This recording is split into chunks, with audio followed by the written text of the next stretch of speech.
How did you go through the recruiting process, and how did you ultimately go from trying to, having a dream of playing college football to winning a Super Bowl? Walk us through that. I mean, Richie, my story is a little bit different because, I never really dreamed of playing college football, growing up.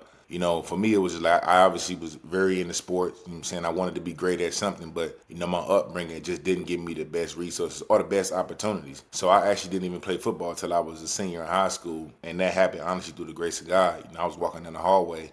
Actually, I was kicked out of school my sophomore year. That was my second time being kicked out of school. So I was kicked out my sophomore year. And when I went back my junior year, I was committed to doing the right thing and getting back on the right track, going to class every day. And I was walking down the hall one day, literally at the end of the school day. And I ran into one of the coaches and he was like, man, you need to be playing football. You a big guy. I'm just like, I ain't never thought about it. Like, okay, whatever. And he was like, man, just come down, meet the coaches and just try to, work out a couple days and see if you like it. I said, okay, I'll give it a try. And went down there, man. And I fell in love with just the brotherhood and the requirements, as far as discipline and work that they require from you. It's kind of like, it kind of aligned with, what I was already trying to do. And it's get myself more disciplined as far as going to school every day and, stop working less hours at my job. And so I went down there, fell in love with the guys and the coaches. And through the grace of God, my senior year, I was able to play. And I wasn't a good player at all. I was a big guy, but I didn't know the game. So started one game, which was senior night, and we gave up 55 points that night. And so Dang. yeah, it was a complete blowout. And, luckily, I wasn't the only guy that played bad, but I played bad pretty much every game, and they put me in the credit recovery program. I was to graduate with my class, and I got a job at a radiator factory. I graduated high school, radiator factory. I'm excited, making about $400 a week. And after about 6 months, I'm like, man, I need to go back to school because I just wanted to be great. I wanted to do something better with my life. At this time, NFL wasn't even like it wasn't even a small thought in my head. It just like go to school. I can use athletics to pay for school, so just go that route. And so that's what me and my mentor came up with.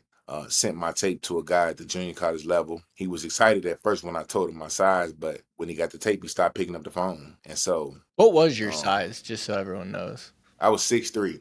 At the time, I was around 3. I thought I was 320, 325. That's what I thought my weight was. Realistically, I was about 360 pounds. Wow. Okay. But he got excited because of my size. He was like, oh man, we need some big guys. We just lost a lot of guys to go play at the next level. I'm like, yeah, I'm ready, man, coach, whatever you need. When he got the tape, he stopped picking up. Like I said, the tape just didn't match what my ability or what my talent ended up being. It didn't match at the time. And so he stopped picking up. And literally, me and my mentor, we was like, listen, we got to make a decision. We can either drive up there or go a different route. I packed everything I had into the car, drove 6 hours, and went in his office, and I asked for opportunity. And he gave me that opportunity, and I'm so thankful for that because when he gave me the opportunity, I took full advantage of it. And really what I noticed when I got to that level, because what kept going through my mind was like, how do I close the gap from where I was at football-wise to the guys that had been there and playing football their whole life? And honestly, Richie, what I realized, man, was guys was only giving 60, 70% every day.